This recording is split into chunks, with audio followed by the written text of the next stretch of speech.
Our football team can't wait to be in a position where, we have our team where Janet has her soccer football team. She talked about the grind that you have to go through. Yeah, that's what we're doing. Talk about being relentless.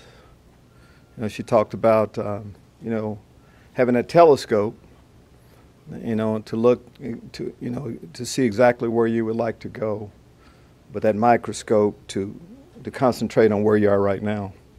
As we go into Big Ten play, we have an opportunity, to, we haven't been over 500 in Big Ten play since we've been here.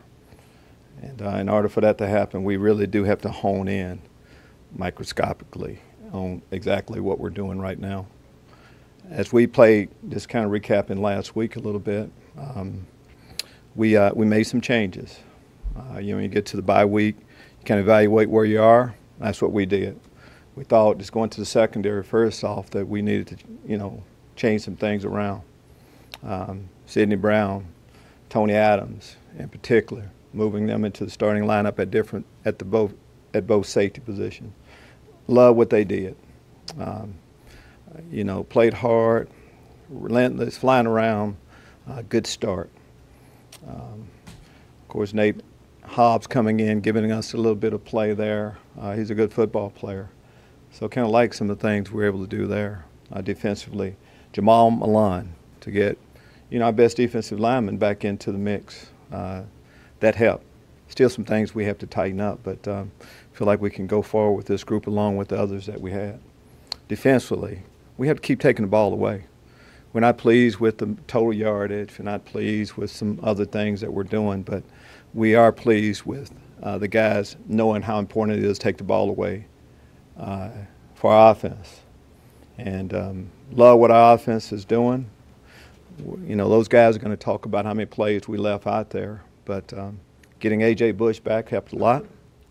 To be able, when your quarterback can throw the ball, but can also move the chains with, scrambling around, of course, gives you an awful lot.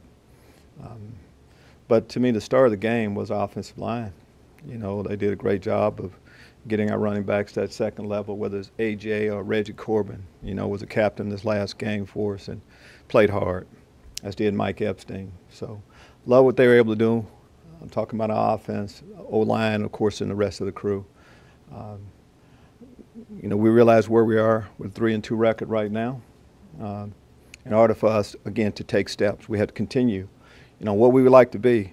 To me, one of the most important statistics you can look at is turnover ratio. And I think we're about as good as anyone. Got to be right up there with the best of them in college football doing that. And that's about ball security and taking the ball away on the defensive side. So did some good things from the game. To get that win just makes this game a lot bigger. Our players realize what we're playing for, the cannon this week.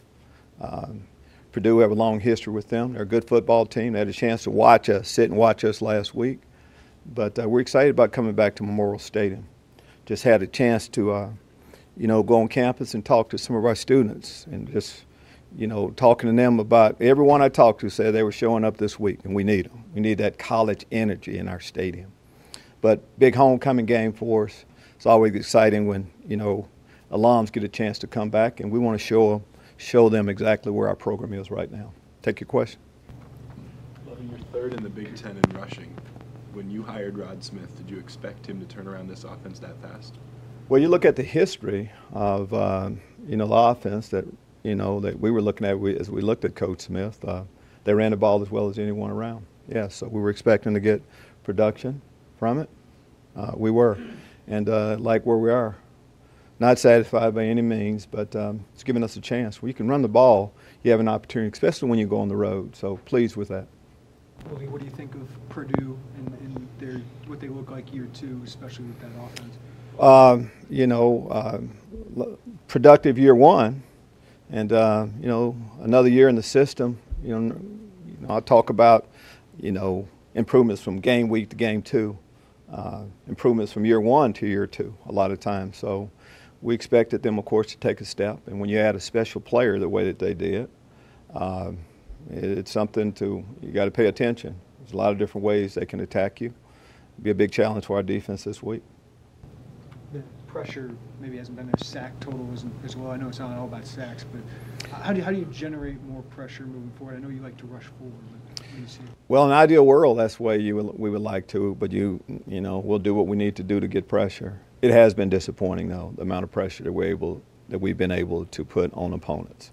We have to do a better job with that. There's just no way around that. We'll do what we need to do, but hopefully, you know, another week we'll get a few more guys back. But it's eventually going to get to one-on-one situations, and we need to be able to win more times than we have so far. We'll continue to work on that part of our defense. Lovie, a number of freshmen played their 5th game. When the season started, did you anticipate that most of them would be playing and using their redshirt eligibility under this new system, or were you looking at all as a trial period? No, you know, as I said early on, we were going to play guys that we thought we needed to play to win. Injuries kind of dictated some of that, but we're just not in a position right now where we can start a season saying we're going to redshirt these guys. So the ones we played, we needed to. Freshmen are contributing right now. You know, I talked about some of the change. I mean, Quan Martin should bring him up too. I mean, I don't know how many freshman cornerbacks have 3 interceptions right now. So each year, some freshmen are going to play. That's just how it goes a little bit. We realize, you know, we're past that stage a little bit, and we just, you know, continue on. What are you seeing out of Martin that's allowed him to have such a good start to his freshman season? I think he has good ball skills, starting off with that. You know, it's just not this past week, first play of the game, that was just a good play to get in position, and then you have to be able to finish the play as much as anything. But, you know, hand-eye coordination, ball skills on tip balls, of course, he's got those too. But he's still a young player. There are some things that we still need to tighten up with him. But as a freshman, like where we are with him, all of our guys, this is a time for us we need to take a big step defensively, almost to a man. What are some of those things you want to tighten up with Martin? Everything. You know, what does the defensive back have to do? Play the run better, get off blocks, you know, zone coverage, eyes. There's a lot of things. I'm going to say total play at the cornerback position.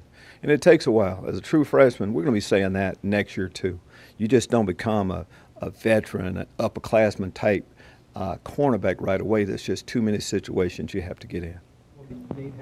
Nate Hobbs had a good year last year for a freshman. Had the suspension, has worked his way back in. What progress has he shown you in the last couple of weeks, especially late in that game against Rutgers? Well, first off, he has a skill set that we're looking for at the cornerback position. Good hips. What was he? 6'10", 6'11", high jumper, great vertical. Again, ball skills. He might have been as proud, of course, when Nate got his first interception last week, so we've been on him about that. When I say good player, to consider yourself a good corner, you need to be able to intercept the football. But as good a play was that tackle on 3rd down that he made. Our corners have to be able to tackle. They have to be physical at the point of attack, and he can do that also.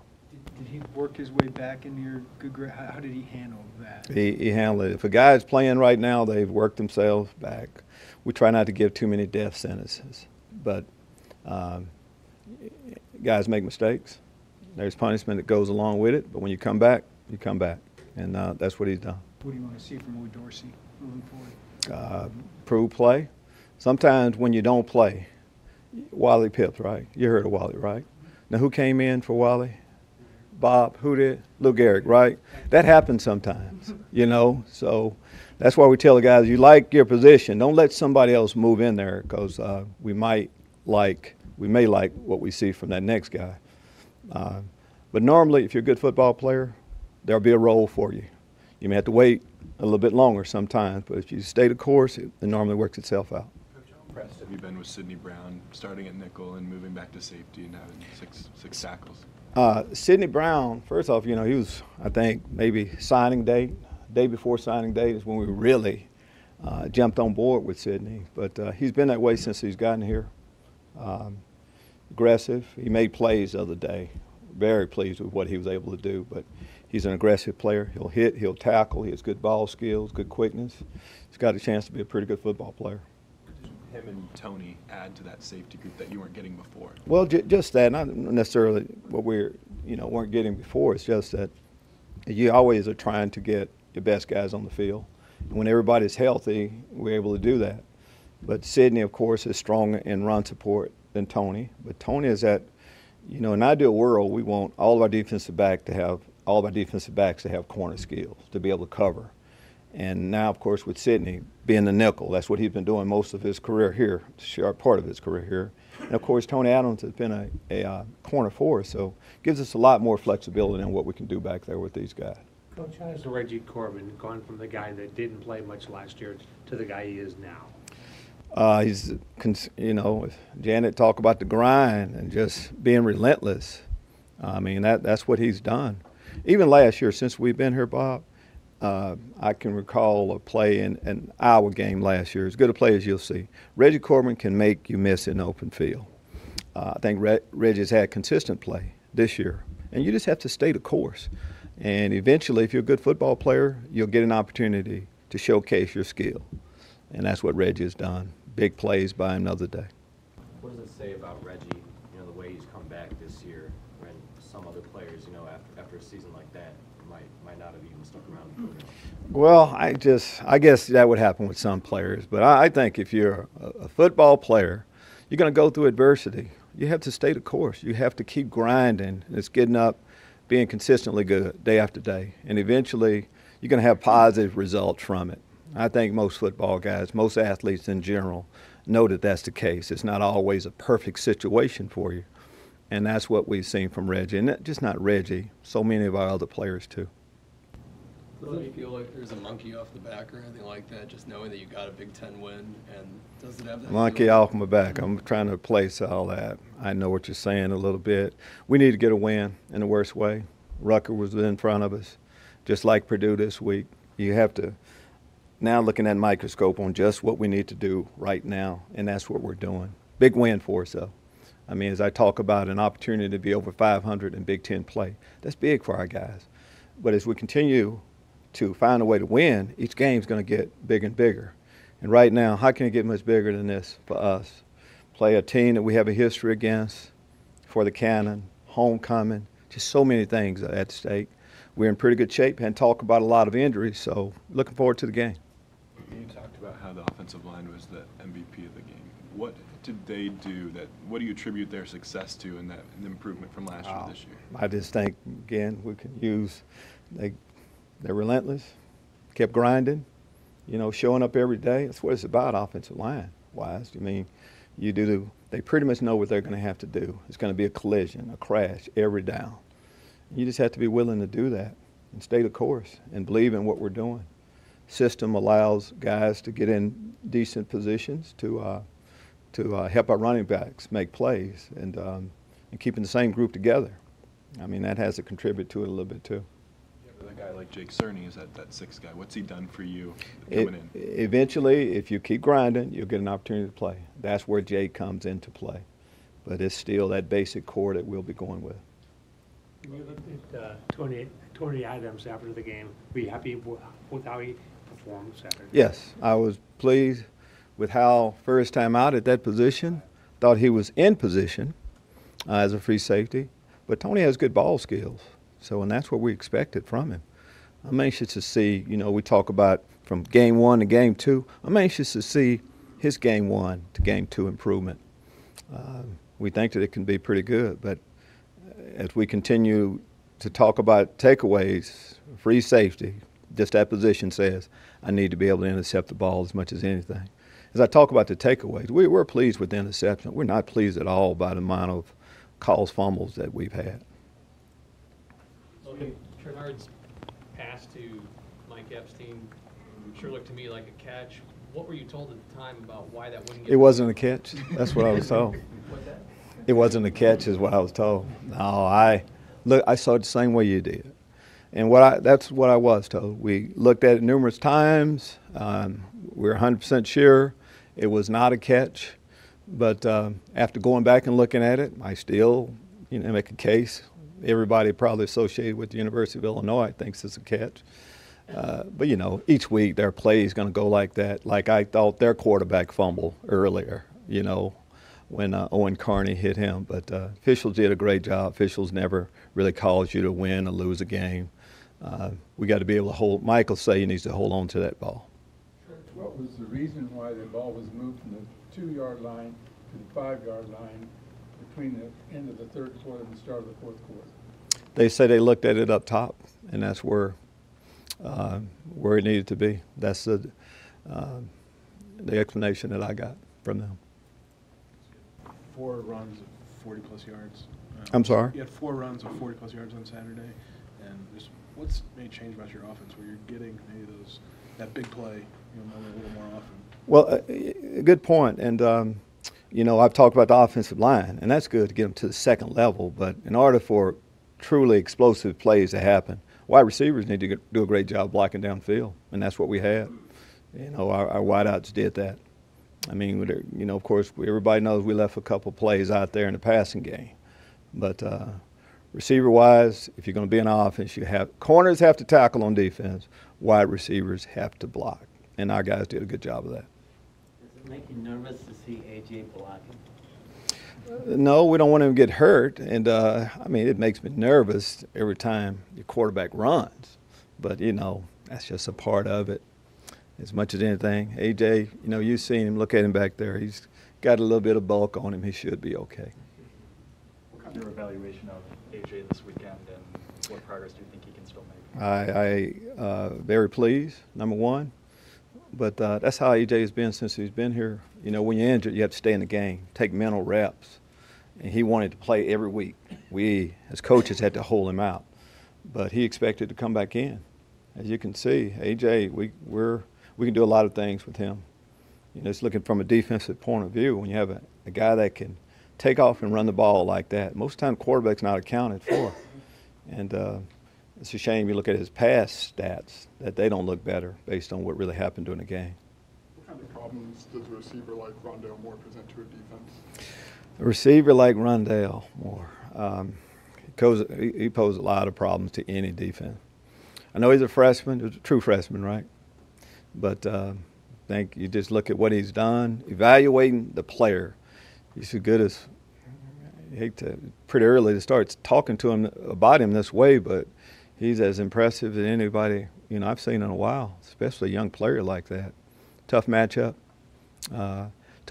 carrying the ball, finding ways to get him the ball running on the jet sweeps and different things like that, but just as a matchup, man for man, he can do it all. Outstanding player. It's a big challenge for our guys this week to play against a player like that. Beginning of the season, and even back at Media Day, you talked about wanting to see results, wanting to see improvement. Even though much of the season is left to go yet, is there a part of you that can celebrate that and say you've accomplished that? Oh, I think we are getting better, and that's what we said. We said that before we won a game this past week. We're a better football team, and we are. We have so much farther to go, and I'm just looking forward to taking more steps this week. Again, as you watch that game, there was so much we left out there. We're not a finished product by any means, but we have an opportunity, now that we're healthy and all that, to take another step this week. Lovie, what did Jamal Moran add to you when you watched the film? Just an anchor. You know, you have a 315, whatever pound, big man that's athletic. He could push the pocket a little bit. Probably played him a few more plays than we initially thought we would his first time out there. But when you have a 3 technique like that, right, you know, in the center of your defense, he can be disruptive. And but he's not in any type of football shape. That's why I can't wait to see him this week. We'll need him to take another step. We've talked about our D-line. We're not pleased with our D-line play, especially rushing the passer right now. And Jamal needs to lead that. Thank you.